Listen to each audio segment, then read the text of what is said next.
Nosotros nos quejamos mucho de que los procesos que la República Dominicana ha vivido, a veces de los que nos quejamos algunas veces, no los sometemos a escrutinio y a sacar experiencias, realizando estudios sobre esos procesos, que a veces con el solo hecho de revisarlo podíamos conseguir algunos resultados positivos e inmediatos y quizás sin mucho costo, que es el gran obstáculo que hay. Uno de esos es el proceso de la reforma de salud. Se hizo una ley de salud, se hizo una reforma de la seguridad social, se crearon unos organismos y ahora está sometido a, después de 15, 16 años, a una serie de modificaciones.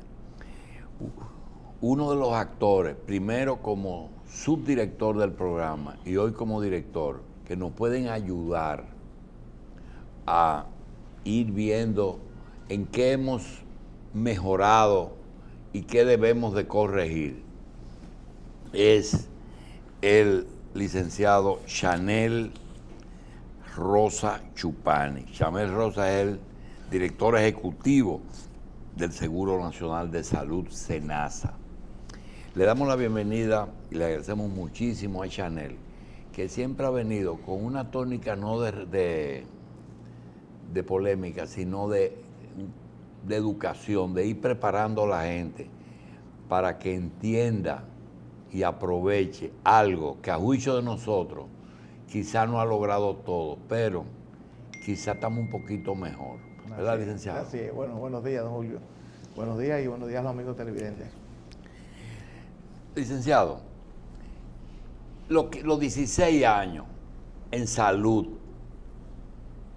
todavía tú oyes que hay que someter la ley a una revisión y oyes que algunos sectores piden mayor presupuesto para salud pública. Y son dos cosas que nos preocupan porque digo, caramba, si el Servicio Nacional de Salud ha aliviado bastante la carga, ya que tiene, creo que más de 2 millones de afiliados. Más de 4 millones. Que están bajo.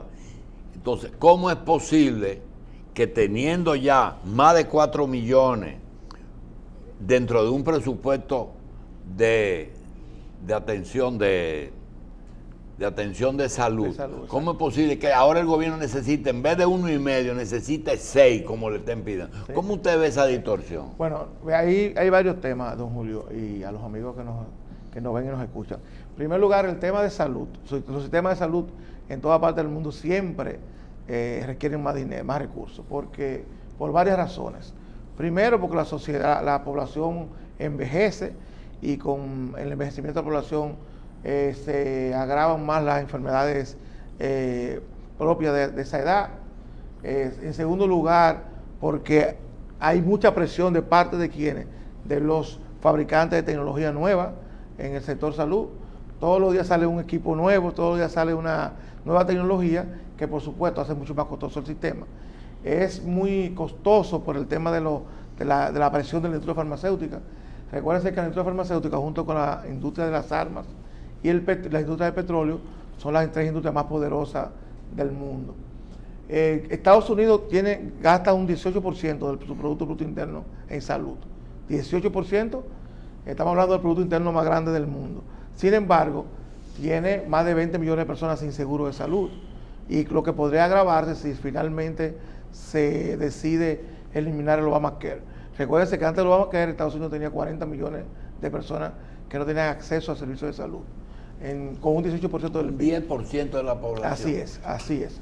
Entonces, obviamente, como les decía, los sistemas sanitarios aquí en todas partes son complejos. Y para nosotros hemos agravado esa complejidad con algunas cosas que debimos hacer y que no hemos hecho todavía. Y creo que son tareas pendientes en el sistema dominicano de seguridad social. Una de ellas, que siempre yo recalco, es el tema del primer nivel de atención, de una puerta de entrada al sistema. Ustedes saben que aquí la gente va directamente a los hospitales, a la clínica, a un especialista, y no ocurre como pasa en otra parte del mundo, que el ciudadano primero tiene que pasar por un primer nivel de atención, que es que remite a esa persona a un médico especialista.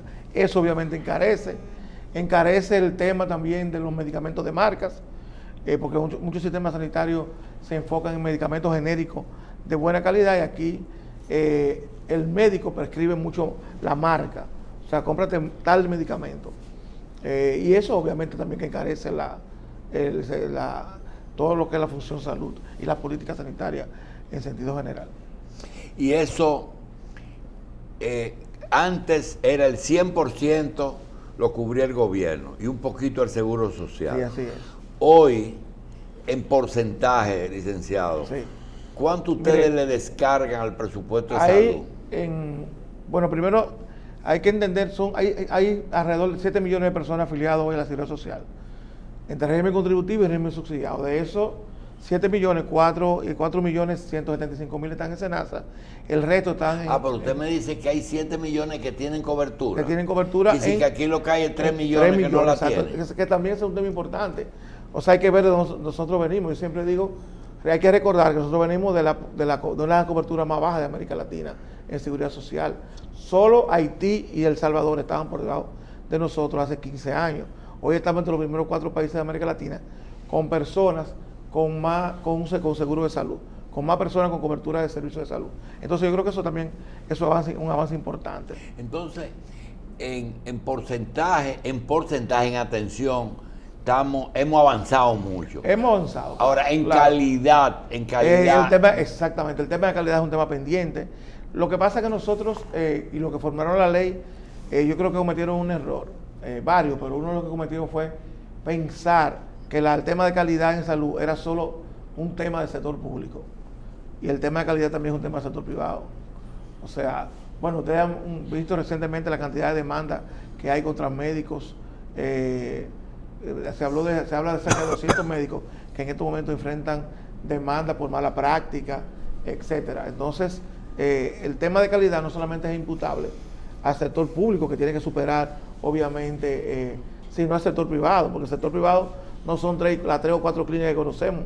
El sector privado también son las clínicas que existen en todo el país, y que obviamente hay un problema, como usted bien señala, un problema obvio, evidente de calidad, que yo creo que es un tema pendiente también en la seguridad social. Yo tenía la esperanza de que el sector salud, que es muy amplio, mucho más del que la gente se piensa, el paciente, el médico, el personal paramédico, las enfermeras, los laboratorios que fabrican, los laboratorios que venden, claro, la farmacia, el laboratorio diagnóstico, el laboratorio clínico, la clínica, el hospital, las ARS, las AFP que se salieron, tienen un factor, y es que ese dinero no se puede usar en salud. No se puede usar en salud. ¿Verdad? Pero yo le quiero preguntar, así es, ¿por qué a veces, en vez de trabajar todos esos sectores en la misma dirección, usted se encuentra, por ejemplo, que en SENASA le llegan el problema de los honorarios, las tarifas, viven peleando con SENASA por las tarifas, pero por otro lado vienen y le dicen que ellos quieren pago más rápido si el pago de SENASA es rápido? También tiene fuera de ahí competencia, y es una pregunta, ¿por qué las clínicas de atención primaria, las clínicas privadas piensan que compiten con ellas? Pero el otro tema de la seguridad social es el tema de los intereses. Más que en salud, el tema de interés es más que el tema de los intereses es mayor que el tema del interés realmente para mejorar las cosas. Yo recuerdo que a propósito de las discusiones que se han estado dando sobre el tema de la modificación de la ley de seguridad social, y lo digo permanentemente, cada quien reivindicó aquella parte de la ley, de la modificación de la ley, que consideraba que no le beneficiaba. O sea, nadie hizo una evaluación o un análisis integral, de decir, bueno, esto me puede perjudicar, pero esto es positivo, sino que cada quien vio en esa modificación aspectos que potencialmente ellos consideraban que podría perjudicarlo. Obviamente, eso que usted señala es así, o sea, esa madeja de intereses que hay en el sector salud, no solamente dominicano, el sector salud, que es un sector complejo en toda parte del mundo, hace que muchas veces construir objetivos comunes sea bien difícil. Nosotros, como te decía, con los temas del centro de primer nivel de atención, es un tema que ha tenido oposición fundamentalmente de la Asociación Dominicana de Clínica Privada, ANDECLIT, y de las sociedades médicas especializadas, bajo el criterio de que podrían perder mercado. Y el ministro de Salud de Colombia, que es una persona que se ha ganado mucho respeto en Latinoamérica por los intereses que ha enfrentado, sobre todo en la industria farmacéutica y con las gaseosas, decía el otro día en un libro que él escribió, que el tema de la reforma en salud no debe ser un tema de agentes, sino de un tema para la gente. O sea, nosotros a veces tenemos en cuenta mucho las opiniones y los intereses de los diferentes agentes, pensando que lo vamos a conciliar. Y eso es imposible, porque hay incluso intereses que son antagónicos al interior de esas instituciones, de esos sectores. Entonces, no es fácil el tema del consenso. Yo sé que es una palabra que gusta en este país, que llama mucho la atención. Margaret Thatcher, que yo no acostumbro a citar, decía: yo no soy una política de consenso, soy una política de convicción. Entonces yo creo que a veces uno tiene que apostar por lo que uno cree que va a ser, independientemente de que tú no logres un consenso, o a veces queremos lograr unanimidad. O sea, en muchos casos yo creo que, particularmente, es una posición muy personal, yo creo que el Estado tiene que implementar políticas públicas que sean beneficiadas para la gente, sin tomar mucho en cuenta los intereses particulares, porque así finalmente quien sufre es el ciudadano. Porque con una persona tiene que ir a una clínica privada, como el caso que nos ocupa, con un especialista que probablemente podría resolver ese problema en un primer nivel de atención. Esa persona tiene un problema de acceso. Él tiene un carnet, pero no puede accesar a los servicios porque son costosos, porque tiene que pagar una diferencia, tiene que pagar servicios que no están en el plan de servicios de salud, etcétera. Hay un sinnúmero de aspectos que hay que tomar en cuenta en esa situación. Doctor, se habla mucho del tema de la prevención y la inversión que debe hacer el Estado en esa materia. Yo me pregunto, ¿las ARS tienen alguna partida presupuestaria? Porque en definitiva creo que, aparte de la población, a quien más le conviene el tema de la prevención es también a las ARS, porque demandarían menos servicios de salud. Así es, por eso tiene que estar conectado con lo que hablaba anteriormente. El espacio donde las ARS puedan hacer prevención es el tema de primer nivel de atención, o sea, con médicos familiares, médicos de las 4 especialidades básicas, médicos generales, que tú puedas tener un contacto más cercano con tu afiliado. Eso, reitero, dificulta todo el tema de prevención y promoción, porque la ARS lo que tienen es la obligación de ejercer políticas de prevención y promoción de su población afiliada. Sin embargo, el Ministerio de Salud Pública es que tiene entonces todo el tema de salud colectiva, todo el tema de esas enfermedades transmisibles y no transmisibles. SENASA no tiene nada que ver con PROMESE. No, nosotros tenemos un acuerdo con PROMESE. O sea, SENASA, por ejemplo, no compra medicamentos, sino que los medicamentos para sus afiliados al régimen subsidiado los compramos a través de PROMESE. PROMESE nos garantiza... ¿Sabes por qué yo le pregunto eso? Porque con lo que está pasando en PROMESE, en algunos lugares, es que está vendiendo al por mayor los medicamentos para yo no sé qué propósito, porque la farmacia... Pero no es una política de PROMESE, en absoluto. No es una política de PROMESE.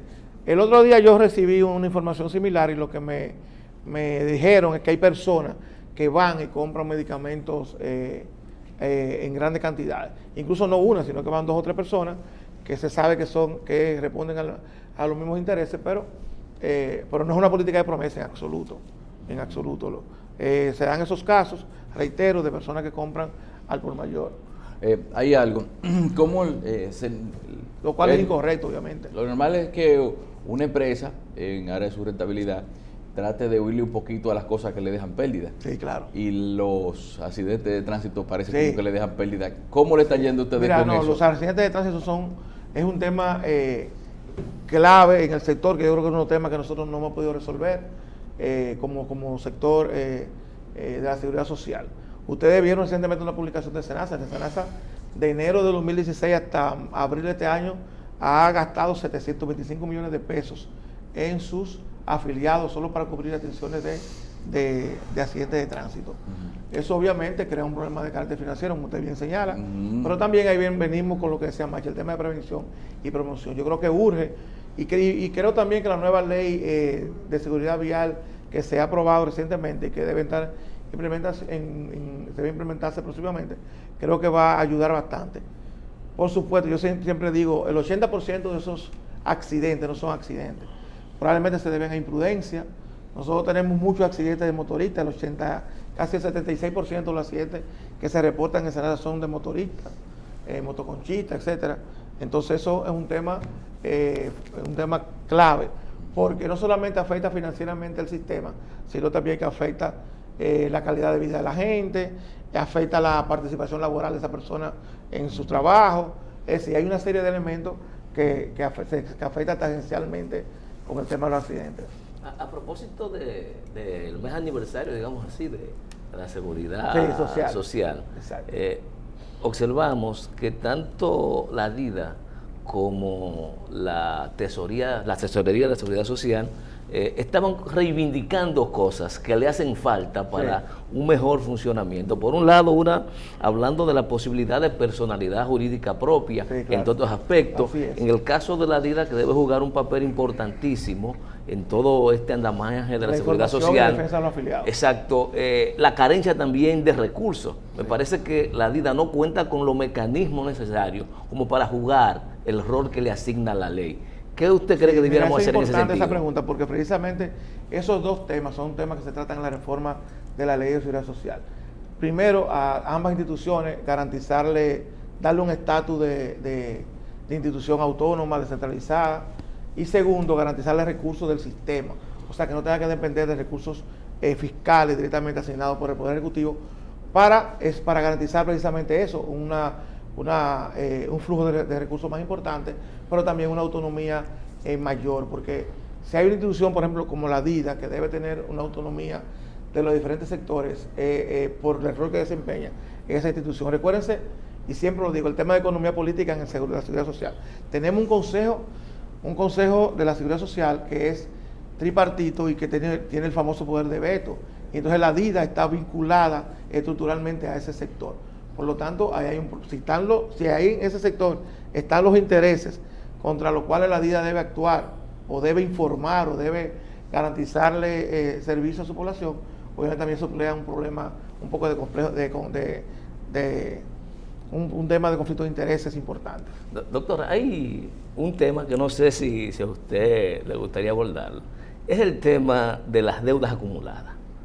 Recientemente también se informó que hay una deuda de más de 100.000 millones de pesos. ¿Qué tratamiento usted cree como parte del sistema que debiera buscarse para solucionar ese problema? En la situación actual no hay posibilidad de buscar una solución a ese problema.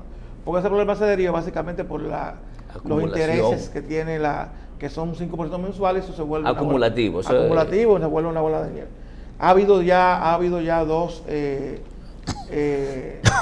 se le han dos modificaciones a la ley que garantizan una amnistía a esas personas que tienen deuda. Sin embargo, eso no ha evitado que las empresas caigan una vez en esa deuda. Lo que hemos propuesto del gobierno, la modificación de la Ley de Seguridad Social, es modificar esa mora y que sea mucho más baja, de tal forma que si una empresa se atrasa un par de meses, obviamente tenga que ponerse al día y no tenga un costo financiero tan alto como ocurre en la actualidad. Bien. Licenciado, a mí me preocupa el futuro de las ARS por la misma naturaleza. Yo veo que el Estado es el promotor de Senasa, así es, pero el sector privado tiene las ARS privadas. ¿Qué quiere el Estado? Bueno, que se cumpla un derecho humano, que de la mayor cantidad de dominicanos reciban atención de la mejor calidad y al menor costo. Y Senasa no pretende ser una empresa de mucho beneficio, pero que sea sostenible. Eso es básico, fundamental. Si tú vas y hablas con Eduardo Cruz en Humano, tú dices, bueno, nosotros queremos lo mismo, pero con una diferencia. Este es un negocio. Exacto. Y queremos ganar un poquito más que Senasa. ¿Cómo lo hacemos? Bueno, defendiéndonos de algunas cosas.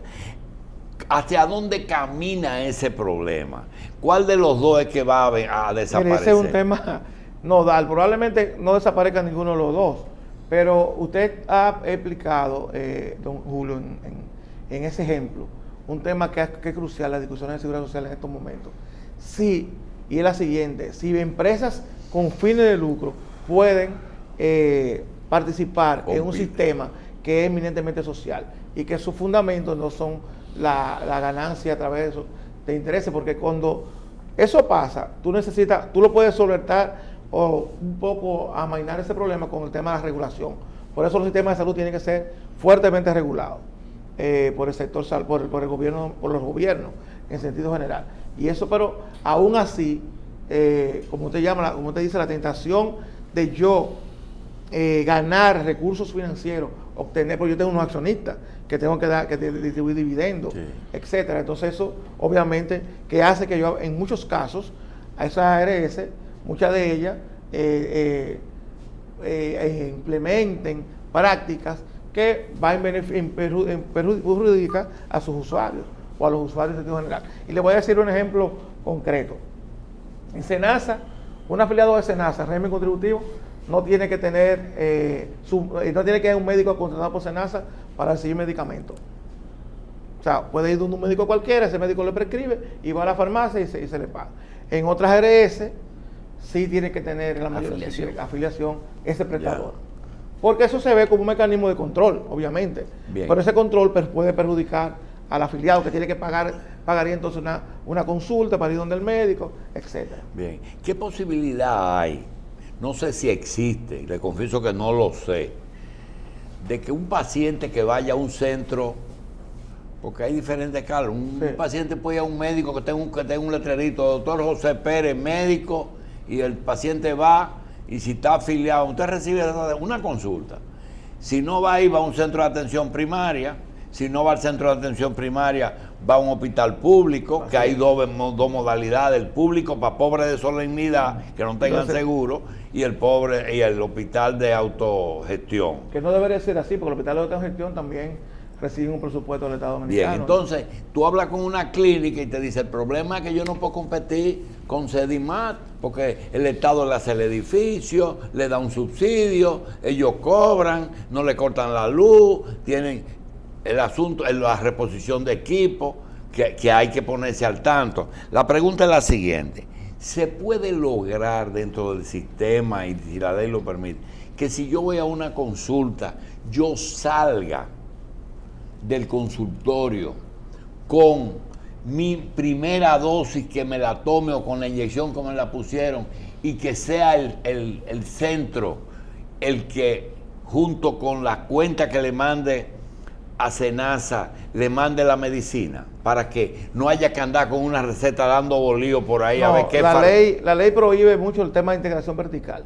Es decir, que un prestador no debe vender medicamentos directamente, porque eso también se puede constituir un conflicto de interés. O sea, y fue un tema que en su momento lo peleó mucho la Asociación de Farmacias, de Dueños de Farmacias, de que la prescripción lo hacía el médico, pero la dispensación se hacía en la farmacia. Hay que salir y buscarla. Así es.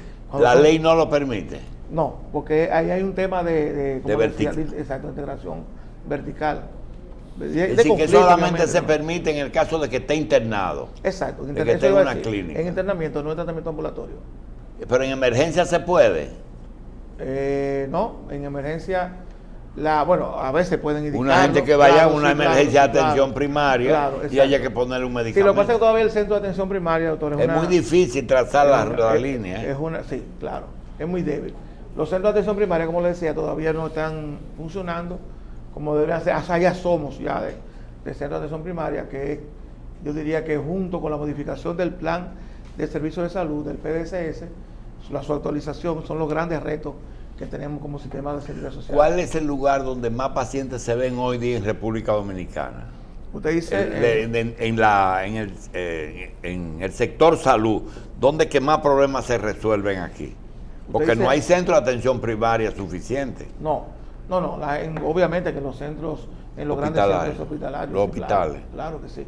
De hecho, señores, fíjense que Hay estudios que indican que el 30% de las personas que están en régimen contributivo de cualquier área están yendo a hospitales públicos, sobre todo de autogestión. ¿Por qué? Por el tema del copago. Y lo ideal es que vayan a hospitales de autogestión.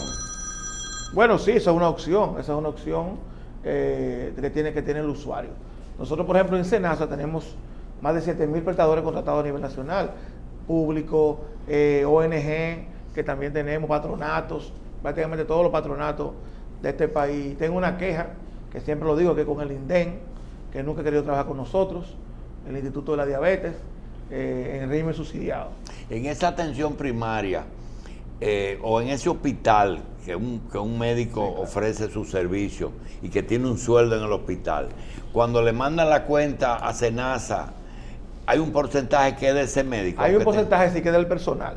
Por supuesto, esa es un tema también que hay que regularlo. Frecuentemente usted escucha, y esta semana pasó en Santiago, personal de enfermería protesta por los incentivos de SENASA. SENASA no es que da un incentivo. SENASA le paga al hospital, y el hospital es que distribuye los incentivos. Pero ustedes no participan en el incentivo. Por supuesto, lo hemos aclarado muchísimas veces, pero siempre sale el tema de los incentivos de SENASA. Nosotros no pagamos incentivos a personas. No, lo que pasa es que hay hospitales que han usado ese dinero para pagar deuda. Sí, claro. Y ellos quieren que SENASA se lo pague directamente a ellos. Exactamente. Eso es. Exactamente. En los regímenes de la seguridad social creo que solamente falta uno porque entra en vigencia, que es el contributivo subsidiado. ¿Qué ha dificultado la entrada en vigencia de este régimen? Mira, la dificultad de la entrada en vigencia del contributivo subsidiado, y yo digo, vamos a llamar de la población informal, que es la que cubre ese régimen, es una debilidad prácticamente en toda América Latina. ¿Por qué? Porque estos sistemas de seguridad social se concibieron en su principio bajo una característica: una empresa, un empresario, una nómina, dos trabajadores tengan un lugar fijo para que se descontara. Esas características no son imputables al sector informal, que es un sector disperso, que no tiene un patrón, que no tiene una nómina, y eso hace obviamente que se dificulte la afiliación. Mire, no solamente aquí, reitero, en América Latina. ¿Se ve con la secretaria? ¿Con la ministra? Regularmente. Sí, claro, ahora lo voy a ver saliendo de aquí. Una actividad que tiene donde va a haber un anuncio importante sobre el tema de reducción de mortalidad materna. Yo vi la experiencia de cómo ella construyó SENASA, ¿no? Así es. La edificación, la gerencia. Yo tuve 10 años ahí con ella. La gerencia. Entonces, yo quiero que, una inquietud mía, yo quiero que ella haga eso mismo con salud. Con salud, porque desbaraten eso, hagan unos multifamiliares, se lo entreguen a los médicos y que hagan lo que ella hizo con SENASA. ¿Pero dice que le entreguen a los médicos qué cosa? El ministerio. Que le entregue eso y haga una cuestión de edificación de multifamiliar. Okay. No, entonces, que hagan una oficina que SENASA, la secretaría haga en el centro de la capital, donde está la ciudad ahora, no esa de los años 40. Sí. Una edificación moderna como ella hizo en SENASA. Sí. Yo quiero eso para salud pública. Bien. Bueno. Que bien, no se vaya de ahí sin hacer eso. Bien, vamos a dar las gracias al doctor, al licenciado. Julio, ¿usted me permite un sí, seguro. Mire, nosotros, es un tema que yo no quería dejar de tocar, el tema de los ingresos, del ingreso de ya de los militares a SENASA.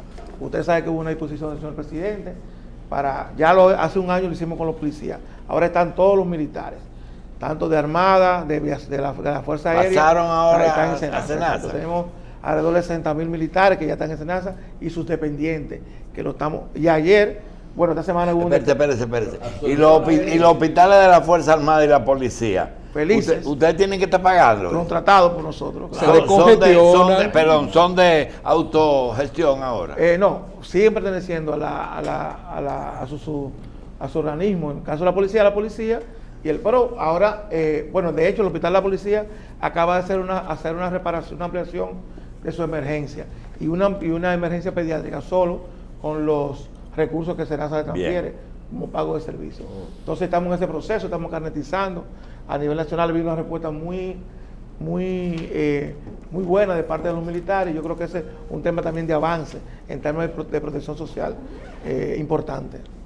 Entonces ya está funcionando la policía. Así es, y la Fuerza Armada también. Que tienen, como decía el ministro, no van a tener privilegios de acuerdo a rango, sino que sus servicios serán Igualmente. Igual para todo el mundo. Igualmente. No hay que vestirse de mayor Así general. así es. Bien. Licenciado, gracias. A ustedes. Bien.